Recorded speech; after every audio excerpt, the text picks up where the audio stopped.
Never miss the news that matters to you. Follow WWAY on Facebook, Twitter, and Instagram. Now, here's Chief Meteorologist Scott Dean with your WWAY Storm Track 3 AccuWeather forecast first. Well, it certainly was one of those bright January days, all that sunshine out there, but we needed all that sun to warm us up as it was a chilly start to our day as we're looking at our newer Skyview weather cam from Carolina Beach. As you can see, crystal clear skies out there. As we look at the numbers for today, well, it was a cold start, one of the colder mornings we've seen so far this year, or this season rather.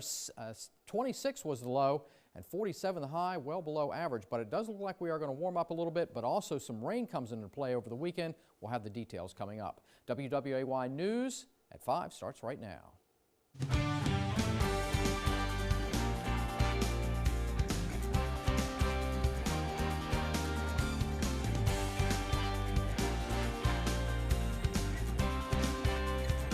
This is the place for news that matters. You're watching WWAY News at 5. The partial government shutdown is now tied for the longest in history. Now on WWAY at 5, the latest as Congress debates funding for President Trump's border wall with Mexico. And the district attorney's office intends to seek the death penalty against one of the suspects charged in the death of Trooper Kevin Connor. And a 13-year-old who went missing after her parents were murdered, she's been found alive. How she escaped captivity and what authorities are saying happened. Thanks for joining us tonight for your News at 5. I'm Amanda Fitzpatrick. Randy Aldrich is off. Now, we are on day 21 of the government being shut down. Yesterday, Southeastern North Carolina's voice in the U.S. House expressed his support of President Trump's border wall. And today, he spoke to WWAY about the shutdown and border security. 7th District Representative David Rouzer, a Republican, says border security is a matter of national security and a humanitarian crisis.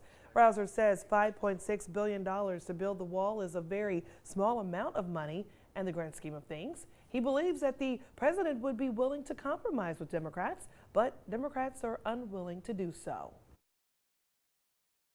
Democrat side in particular, they have a very engaged support base that absolutely hates anything related to Trump. And but we just got to get past that, and hopefully they will come to the table and offer a package, a compromise, and we'll go from there.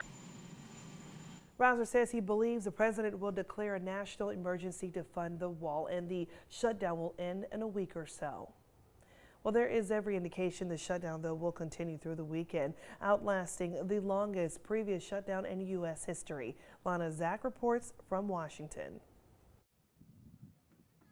The Senate has adjourned. There is no legislative compromise in sight, and on day 21 of the shutdown, many lawmakers and federal employees are beyond frustrated. The Air Traffic Controllers Association filing a lawsuit arguing that the government should not compel their members to work without pay. Stop the shutdown when?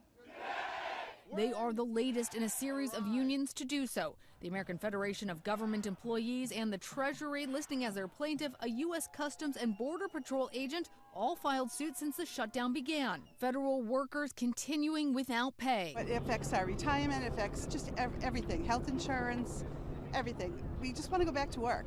And it's impacting other areas of American life as well. The FDA announced their food inspectors will not be checking some produce and shellfish. President Trump is considering an emergency declaration to fund his wall. Republican Senator Lindsey Graham tweeting his support after a meeting with the president today, writing, "Build a wall now." But other Republicans say they are not on board. Right now, that would be the last thing I'd want to see happen, is take money away from disaster relief or MILCON, the military. But the vice president meeting with Border Patrol agents today indicates that the White House has no intention of backing down. We're going to build that wall. We're going to get the resources that you need to secure our border one way or another. The White House indicates that the president is likely to sign the measure passed by the House and Senate that would provide back pay to federal workers once the government reopens. But the other bills that were passed by the House today that would open various agencies, that's still not being considered by the Senate. Lana Zach, ABC News, Washington. Day 21 of the partial government shutdown is making families worried. The Cape Fear is home to hundreds of Coast Guard employees who continue to work without pay. WWY's Monique Robinson spoke with a local Coast Guard family who was impacted and joins us now in the newsroom. Amanda, the Coast Guard is under the Department of Homeland Security, unlike the other military services that are under the Defense Department, which has funding. Melinda Gray's husband is aboard the U.S. Coast Guard cutter Diligence of Wilmington. As an expecting mother and stay-at-home mom, she says this partial shutdown poses a big challenge. Her family's income is directly funded by her husband. She says there is a large Coast Guard community across the Cape Fear. It's just very upsetting and just infuriating that we're going to have to worry about this when we are a branch of the military. We should be taken care of. Our husbands have to go to work. Gray says the Coast Guard support program has been very active in providing resources during this time. The Coast Guard did get paid on December 31st. The next check is expected on January 15th, but it's not guaranteed. A recent guide published by the Coast Guard support program suggests members of the Coast Guard should consider garage sales, babysitting, or acting as a mystery shopper to get by. Tonight on WWAY, we hear what steps Gray plans to take to help her family. Amanda? Thank you, Monique.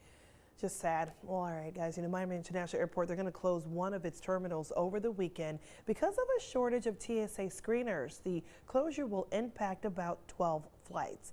An airport spokesperson says they have had about 40 TSA officers call out sick on a normal day, but in the last couple of days, that number's doubled. TSA manager aren't really confident they will have enough workers so that they can operate all the checkpoints during normal hours. About 51,000 TSA officers are among the 800,000 government employees who are either working unpaid or furloughed. The district attorney's office intends to seek the death penalty against one of the suspects charged in the death of Trooper Kevin Connor. A judge approved that request to try Chauncey Askew for capital murder. WWY's Kylie Jones was in court today and has the details. Kylie. Yeah, Amanda, well, since Connor's murder on October 17th, District Attorney John David has made it clear that his office will intend to seek the death penalty. Askew's mother was there today, also upset. She listened while District Attorney John David argued why her son should be put to death for the crime. Clad in a bulletproof vest, Chauncey Askew walked into an emotional Columbus County courtroom. The family of Kevin Connor, the trooper Askew is accused of killing, crying nearby. After listening to both the prosecution and defense, the judge ruled in favor of the DA to try this case as a capital case. He might have been around along with who done it, but it's more than one in it. And I don't think he should take all the blame on him when somebody else has so much to do with it. But I don't think my son should be involved with it alone. I think the other party and the other party that was in there need to be treated the same way my son is. Early Gowans is not saying her son is totally innocent, but she also believes the death penalty should not be in play. And the other man charged in Trooper Connor's death is Raheem Davis. He was charged with murder, but that charge was dropped. He's now charged with felony accessory after the fact of first-degree murder. Amanda? Thank you, Kylie. Well, the community is gathering together to come together in Shallotte this evening. It's a peaceful protest. Organizers are calling justice for Brandon Webster. WWY's Matt Bennett joins us now live from Shallotte at the protest. Matt. Now, Amanda, 28-year-old Brandon Webster was shot by Trooper S.A. Collins during a traffic stop in Shallotte on January 1st. Highway Patrol says Webster drove away from the scene and later died from his injuries at Novant Health Brunswick Medical Center. Now, today's protest is described by organizers as a peaceful march. They said they are going to start off here at Mulberry Park, march to the intersection of Mulberry Street and Main Street, go about a quarter mile down the road, and then come back this way to Mulberry Park. Now, there is a small police presence out here, but as of right now, the event has been peaceful so far. And the case of Webster is still under investigation by the SBI. Now, we will continue to bring you updates from this march, but for now, live in Shallotte, Matt Bennett, WWAY News. Amanda? All right, thank you, Matt. The SBI has finished conducting interviews in their investigation of Trooper S.A. Collins. The SBI says they are still waiting on the autopsy and toxicology report from the medical examiner's office. Once those reports are back, they will then turn everything over to the district attorney's office to review it. Brandon Webster was shot when he allegedly sped towards Trooper S.A. Collins while fleeing a traffic stop. Collins was placed on administrative duty after the shooting, which is protocol. A man accused of trying to hit police officers with his vehicle in December is now behind bars. Wilmington police say validated gang member Maurice Antoine McKeithen was arrested last night when officers approached the 24-year-old. Police say he intentionally rammed his vehicle into their car and then sped off in the direction of a WPD officer and New Hanover County Sheriff deputy. Police say he came close to hitting them too. He's being held in the New Hanover County Jail. His bond is set at $400,000. For those hitting the roads this weekend, a reminder, the Cape Fear Memorial Bridge will be closed every other weekend, and it all begins tonight. The bridge will be closed starting at 9 p.m. tonight. The closure will run until Monday morning at 5 a.m. The every other weekend schedule, that's going to run through the end of March. For a complete list of the days and times of the Cape Fear Bridge closures, you can go to WWAY-TV3.com.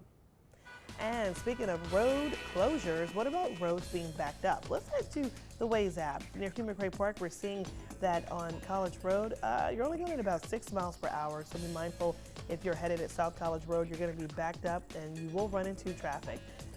Also, Oleander Drive at South Treadwell Street, seeing some traffic. And let's go further down. South College Road, standstill traffic at New Center Drive, and that is pretty much the entire roadway past Market and beyond. Market Street also seeing some traffic there. And let's zoom over to see who else is reporting North College Road. Kings Grant neighborhood, heavy traffic. So that's before you get to 40. Be mindful of that as well. And we're going to zoom over here. We're going to see that there's some traffic off of 421. Once you cross over the bridge, it looks like 74 to 421, you're going to run into some traffic. And then there's some construction to tell you about. That's at Davis Street in Wilmington. And make sure you join Operation Gridlock and the WWAY team on the Waze app. Well, the Wisconsin girl who disappeared on the same day her parents were found dead is found alive. Up next on WWAY News, details as a suspect is now in custody. Plus, is the shutdown affecting the FDA? After recent recalls, should we be worried? And if you're affected by the shutdown, some businesses are trying to help you out. We'll tell you who. And later on Good Evening Wilmington, details on a new, unique, exclusive club in Raleigh that you could be a part of. Now, your WWAY Storm Track 3 AccuWeather forecast with Chief Meteorologist Scott Dean. All right, it was another chilly day after temperatures down into the 20s. We made it up into the 40s, and these temperatures are a good 8 to 10 degrees below our average for this time of year. But the good news is the winds weren't as strong today. So if you were out in that sunshine and you were protected by the breeze, it didn't feel all that bad. That did make a difference. And speaking of sunshine, look at this gorgeous picture at North Topsail Beach. As you can see, some high clouds in the background, just making for a stunning shot there. I never get tired of looking at this shot. As you can see, maybe one lone person there on the beach, and the waters are very quiet. Looking at temperatures right now, 44 degrees right now at the Wilmington Airport. Still very dry air in place with the dew point in the upper teens, a light north wind at 3 miles an hour, so not much of a wind chill out there. Some of the northern areas have already dropped down into the low 40s, like Elizabethtown at 41. So certainly a coat or jacket will be needed, but it will stay dry. That will not be the case for the rest of the weekend. We'll detail when those rain chances ramp up in just a bit. Amanda? All right, thank you, Scott. A traumatic day yesterday with, thankfully, a happy ending. Jamie Kloss, who was last seen nearly 3 months ago, has been found alive in Gordon, Wisconsin. The 13-year-old disappeared October 15th, the same day her parents, James and Denise, were discovered shot to death in their home. Well, yesterday, Jamie approached a stranger. It was all along a rural road, saying that she had been abducted against her will. Jake Thomas Patterson is in custody. He's accused of killing the couple because he wanted to kidnap their teenage daughter. The case is under investigation. Well, we're going to have more with your full forecasts coming up. Plus, the shutdown could be affecting you at the grocery store.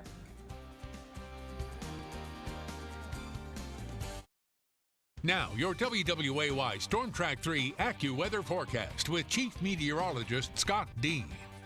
Well, it certainly was a chilly start in the morning with temperatures making it down into the 20s, well down into the 20s as we had clear skies out there, and we have more clear skies. Looks like we're going to set the stage for another cold one, but probably not as cold as these numbers as you're seeing here. 26 was the low at the Wilmington Airport. In case you're wondering what the record low was or is, it's 8 degrees set back in the early 80s. So we're in that time of the year where we're pretty much at the coldest part of the year climatologically, and we're seeing some of those record lows very, very low right now. But nothing like that this morning. But it was a chilly morning, and now we turn our attention to the storm system that's going to be arriving over the weekend as clouds will increase and rain chances will start to increase Saturday night, and certainly over portions of Sunday we're going to be dealing with rain, so the rain gear will be needed on Sunday as it looks right now. Satellite radar composite showing very quiet conditions, clear skies across southeast North Carolina. Here's where the big storm system is right now. You can clearly see all this rain pushing up through Texas and over towards Oklahoma, and where the air is cold enough, we have snow breaking out in the Plain States, and it looks like St. Louis. They're going to get walloped with several inches of snowfall in that area. And now eventually this storm system is going to start to pull some moisture up into our region as it heads off towards the east. Our Pinpoint Futurecast model is showing clear skies, and it's very possible we may start the day off with a little bit of filtered sunshine, but I do think the sun will fade behind the clouds and certainly by the afternoon overcast skies. But it looks like the rain chances will hold off until we get into Saturday night. So there's a very good chance we'll go through the entire day without seeing any measurable rain, but then rain chances go up Saturday night into Sunday, and it looks like periods of rain during the day on Sunday, otherwise cloudy skies. Not a continuous rain all day, but certainly at times you're going to have to dodge the raindrops, and it looks like plenty of clouds on Monday, maybe a few peaks of sunshine as the model is indicating here, but other models are keeping it quite cloudy and on the cool side. As we look at the rainfall forecast here, this is not going to be a soaking rain that's going to cause any flooding problems. As you can see here, the model is only indicating maybe a quarter of an inch of rainfall, maybe a third of an inch. Some areas could pick up a little bit more than that, but again, this is not something to be concerned about as far as flooding is concerned. Looking at temperatures tonight, that'll drop down to around 30. Looks like we make it up into the upper 40s to around 50 tomorrow near the coast. And it looks like we stay cool on Sunday as well. And even on Monday, how about this? There's a very good chance we stay in the 40s. So no real warm weather on the way. So you'll need the jacket as well as the umbrella at times over the weekend. Another cold night ahead. Some high clouds arriving late tonight. Temperatures dropping down into the upper 20s to around 30. The beaches probably will stay above freezing.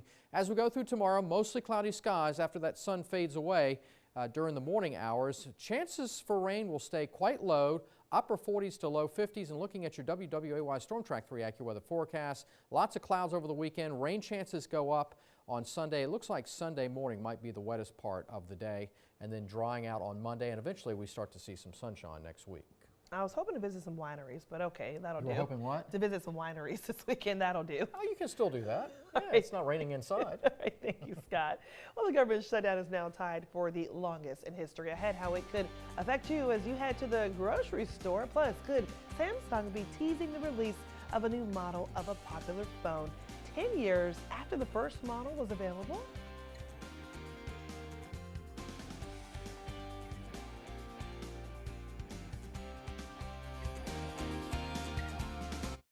Health Watch brought to you by Lovey's Natural Foods and Cafe. Among the many federal agencies affected by the partial government shutdown is the Food and Drug Administration. About 80% of the nation's food supply is inspected by the FDA. So how does the shutdown affect the safety of our food? Mayor McGuire reports. I'm getting some orange juice and some other fruit. Making his way through the produce section, Tim Whalen says the safety of his food is critical. I think in America it's huge. A lot of the big producers are very large, and so they distribute all over the place, and then it's very hard to figure out where it came from. In the last year, everything from romaine lettuce to cereal has been recalled by the FDA. But now there are new food concerns in light of the partial government shutdown. Due to furloughed workers, the FDA has stopped doing most of its routine food safety inspections. Foreign food imported to the U.S. is still being inspected. Outbreaks are still being investigated, and recalls are still being issued. Our food safety system is set up to provide safe food. U of M public health professor Dr. Craig Hedberg says it's possible something could slip through the cracks while inspectors are off the job. They play a critical role in providing some oversight and making sure that the plants are operating properly. But food producers are also checked by local and state officials in addition to doing their own safety inspections. So in the short term, Hedberg doesn't have big concerns. Our food producers really take that responsibility very seriously, and that doesn't go away just because there's no inspector there to perform an inspection. In the face of gridlock, the agency is trying to get some employees back as soon as possible. A checkup on high-risk foods like fresh fruits and vegetables, baby formula, and seafood. Well, in business news, several wireless providers have announced that they're going to waive late fees. They're also offering extensions or workout payment plans with federal workers. Numerous banks, credit card companies, and loan services are also offering help. And a number of restaurants and businesses, they're offering freebies or specials. Federal employees can search #shutdown specials on social media to find out what is available. A lot of those are in D.C. too, by the way. But by the way, Samsung's invitation to a February 20th event displays a number 10 written out in a sideways. So is that a clue that the company, which unveiled its first Galaxy smartphone 10 years ago, could be using the February event to launch a new version of it, the Galaxy S10? Well, former New York Jet Marty Lyons will be in town this weekend, and you're going to have a chance to meet him. Up next on Good Evening Wilmington, hear all about the event to get out and catch a game and support a good cause all at the same time. But first, stocks drifted to a mixed finish on Wall Street as falling oil prices tugged energy stocks lower while small company stocks rose. The S&P 500 it edged lower, ending a 5-day winning streak, but still ending with its third straight weekly gain.